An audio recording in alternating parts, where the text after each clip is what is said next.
Let's start on cosmetic surgery. We'll get in as much as we're able to get in. Someone tell me what time it is, because the time restarts when I restart the recording. Okay, so we got 20 minutes in. That's something. All right. So this class deals with things in a very different way. First of all, we're talking about elective cosmetic surgery. That's something important to note. We're not talking about reconstruction for burn victims. That's not our discussion here. And what I want to show you here is a very different type of a situation. Because whereas in the abortion topic we have a lot of text to work from, and that is legally oriented, when you deal with cosmetic surgery, the texts of Jewish law leave things wide open, which means that Jewish philosophy has a much more potent role to play in our conversation. If you take a look at source number 9, there is a link to a recording of a longer class I've given on this topic where we dealt with much more than we're going to see today. But when you were dealing with abortion, the fundamental questions were, at the end, simple. The answers were complicated, but the questions were simple. What is the legal status of a fetus, and what might justify aborting it? Right? Those were your questions. What are the key questions involved in elective cosmetic surgery? Vanity. So one question, Marilyn points out the question of vanity, meaning, I'm going to put it in a little bit of a gentler term, is beautification a respected value in Judaism? How do we view beautification? What is the place of physical beauty in Judaism? How flexible is Jewish law regarding issues of self-esteem, which come into the discussion of beautification? Self-esteem is a nicer way to say vanity, I think. No, it's not. I didn't mean that in a negative way. It came out negative. Didn't mean it that way. But there's another question which was mentioned here. Wounding. The issue of, under what circumstances, if ever, am I allowed to physically alter my body? Right? Who is the owner of a person's body? Right? Today, my body, my choice, right, is a classic mantra, not just today, but for decades that's been the mantra. But where does that come out within Judaism? Am I allowed to wound myself? Am I allowed to take risks? All surgery, right? This is a basic axiomatic principle. All surgery involves risk. Whether you're talking about anesthesia, whether you're talking about infection, whether you're talking about spending time in a hospital and the different germs that are floating around, you know that there is risk. Can the risk involved in harming the body ever be balanced out by the reward? In this case, in terms of beautification, self-esteem, whatever, are human beings meant to improve upon divine creation? Do we say, well, God made it, and therefore, leave it as it is? Tell that to the mole. That's what Diane was saying. I know you. I didn't hear a word you said, but I knew exactly what you were saying. Okay. So that's what we need to address here. That's what we need to know. These two basic questions. Under what circumstances am I allowed to physically alter my body? And is beautification a respected value in Judaism? That's really what it comes down to. So first we deal with the first question, which is, You define elective surgery. Because there's emergency surgery, and then there's all these, like, my surgeries were quote-unquote elective. But I wouldn't have bought them. Right. So the question, right, so you're asking an important question, but I think that it's a scale to which we need to apply the principles we come up with. In other words, we're going to be talking about whether beautification ever justifies this. And basically what we're going to say is, for anything where Jewish law accepts this is an important thing to do, we really no longer view it as elective. It takes it out of the category of elective and makes it more towards this is a required thing. So it's not the medical definition. That's right. Correct. It's a Jewish definition. Correct. That's what you get in Jewish law. Yes. This is true. What Susan is pointing to shouldn't be trivialized. This is actually a very important point, which is we move the goalposts effectively based on how we view beautification. It's not that we're going to end up saying this is elective, but it's okay. Once we say that it's warranted, it really stops being elective. Then we say, okay, this is something that you should do. So the definition of elective will shift based on our conclusion. So we go back, as always, to biblical text. Take a look, please, at source number 10, one of many verses that I could have brought for this point. We are told that we are not allowed to endanger ourselves. This particular verse, "V'nishmartem ma'od l'nafshotechem," you shall guard your lives greatly. Again, there are many verses you could bring to support that idea. You're not allowed to harm yourself. You're not allowed to risk your health. Harm to oneself includes, potentially, even doing things that diminish your experience of life. I gave you an extreme example in source number 11. There is something in the Torah called the law of the Nazir. A Nazir, Nazirite in English, which I think just explains everything, is somebody who has taken a vow which prohibits him or her from the following activities: cutting their hair, drinking wine, or in general having grape products, or coming in contact with the dead. They can't go to a funeral. They can't take care of a dead body. They can't come under the same roof as a dead body. So why one would take such a vow is a good discussion for another time. But the point is not that. My point is this. Take a look at source number 11, which describes how a Nazir ends the period of being a Nazir. They say for 30 days they're going to be a Nazir. What do? What's the ritual at the end of 30 days? So it includes bringing karbanot, bringing offerings. Look at the offerings that the Nazir brings. Source number 11. And the Nazir shall bring his offering before God: an unblemished lamb in its first year as a burnt offering, an unblemished ewe in its first year as a chatat, an unblemished ram as a shlamim. The chatat is the one that I want to focus on. What is a chatat? I deliberately did not translate it. What is a chatat? So people automatically associate chatat with the word chet. It is a sin offering. Usually, a chatat is brought as part of an atonement process when a person recognizes that they have broken certain biblical laws. It is indeed part of an atonement process. Now, the truth of the matter is that the Torah includes various cases of korban chatat, so-called sin offerings, that are not atonement for sin. The Talmud says so.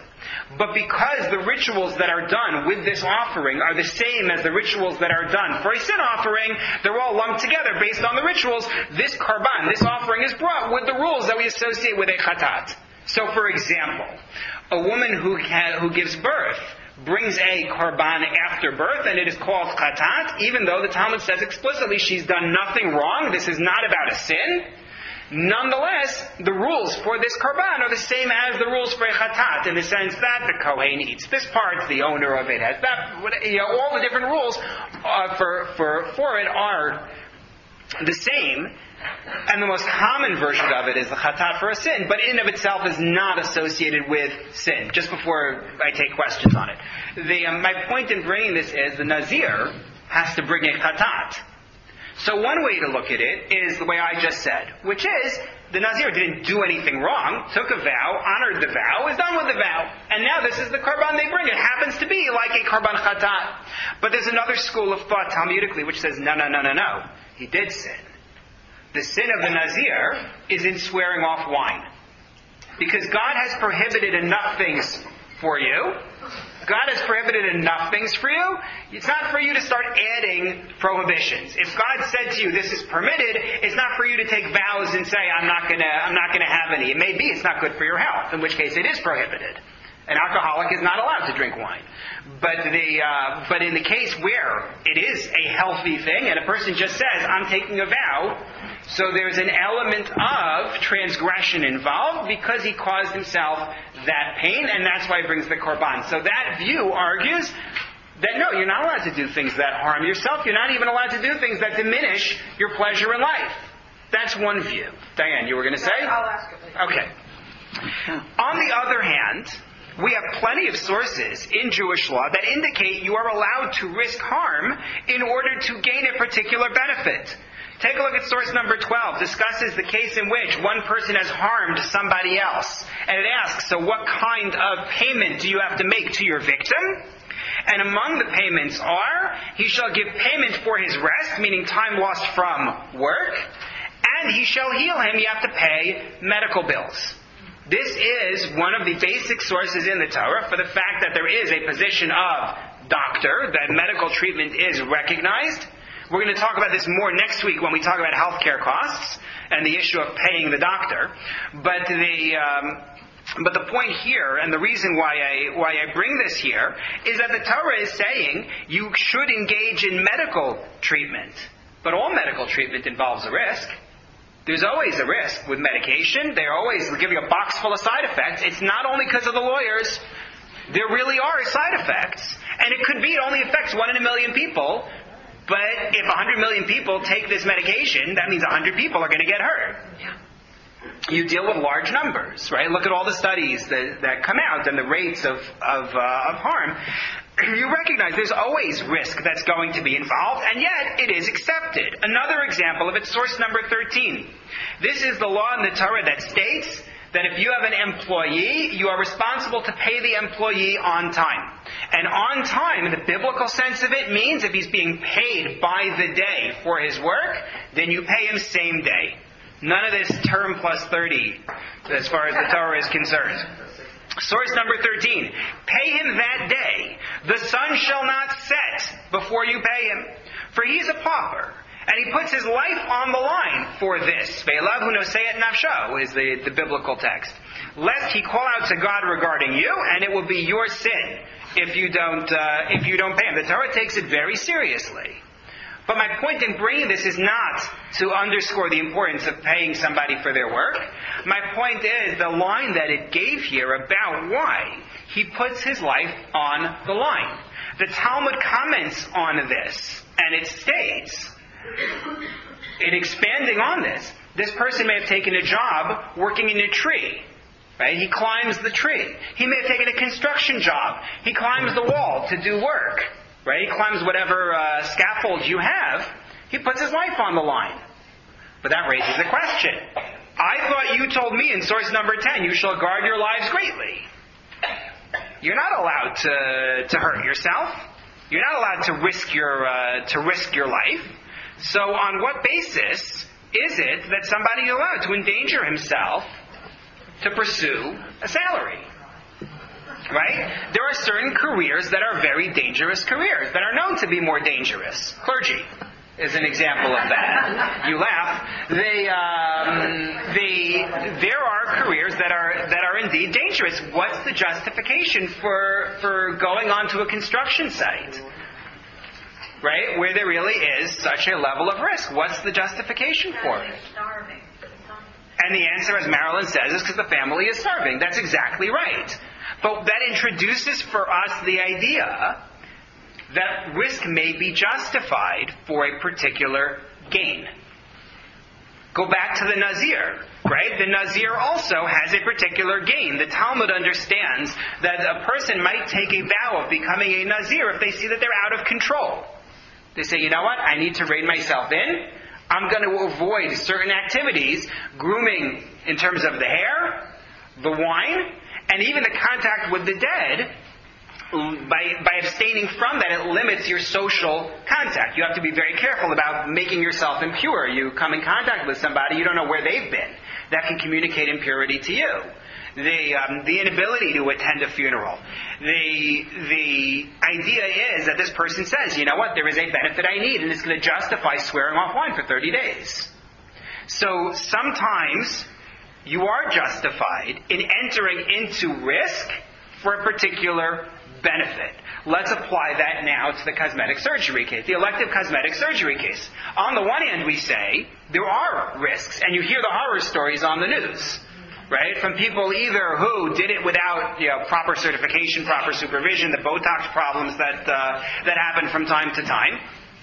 Or even in cases in which people went in for a regular surgery, routine operation in a hospital setting with board-certified physicians and everything else, and yet they get hurt. So the question is, will we say certain benefits justify risking harm? Ruchama. When we're talking about cosmetic surgery, and we see that actually in the Bible, beauty and really... Yeah, we're going to get there. If you think about Rachel and Leah, that's because she was a Uva, and because We'll get there. Right. You'll see. If you want to turn the page to 19, you can look at 19. You are right, but we're not there yet. But look at number 19. But in terms of benefits that justify the risk of harm, take a look, please, at source number 14. We're not there yet, but you're right.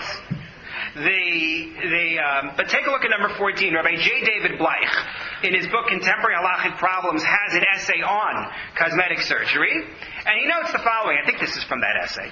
He says, although every therapy is fraught with danger, the hazards of treatment are specifically sanctioned when incurred in conjunction with a therapeutic protocol.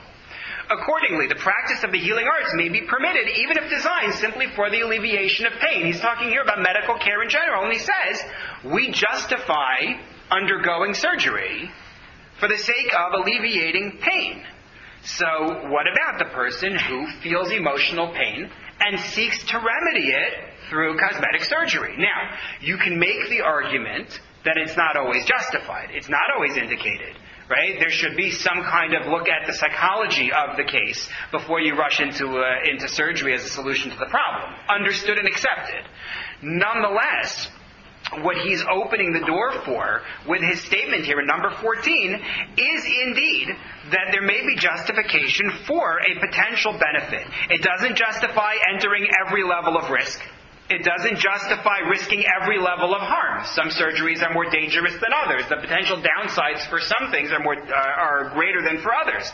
It doesn't justify entering risk for every percentage chance of benefit.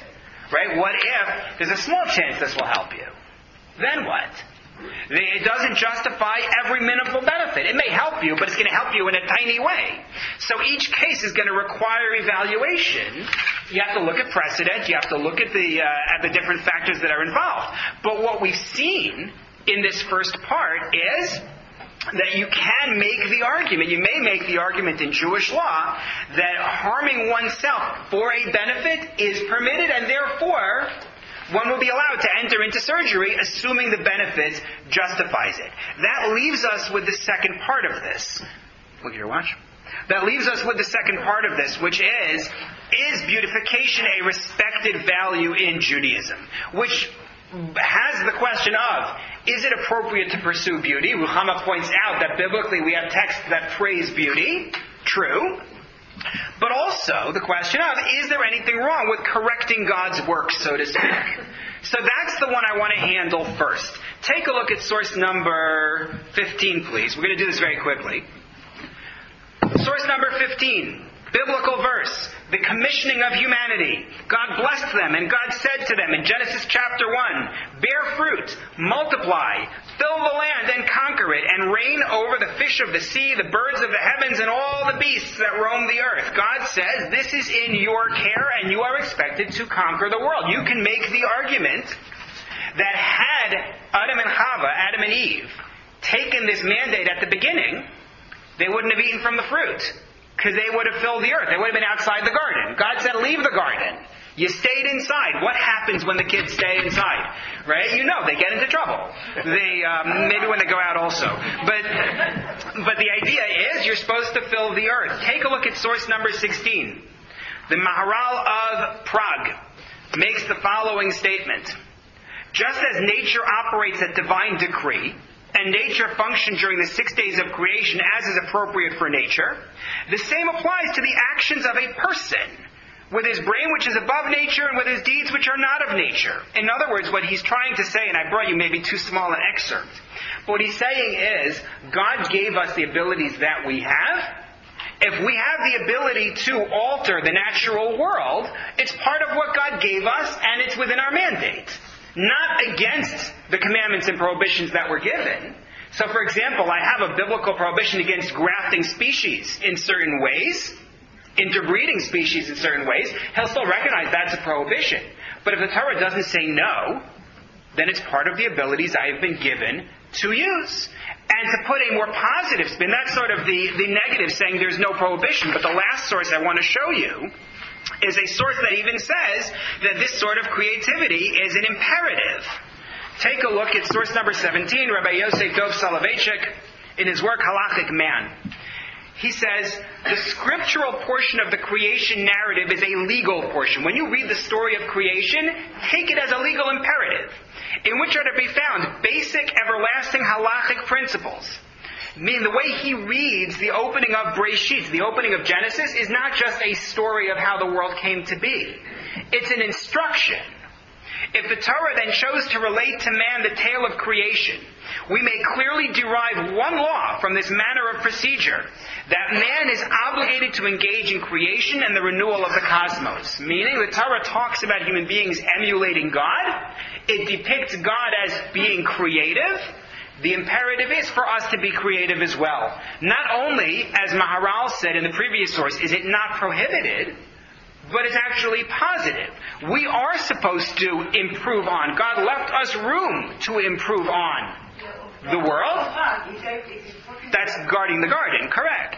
And so the argument of, well, you can't justify intervening and improving the body, it's God's work, doesn't hold water.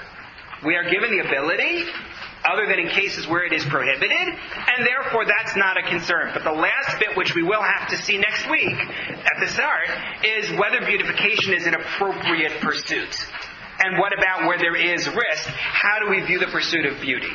So we started the point. We'll finish, God willing, in the beginning next week and move on to healthcare costs as well. Again, if anyone is not on the email list for the class, please see me. And I'll add you. Thank you very much.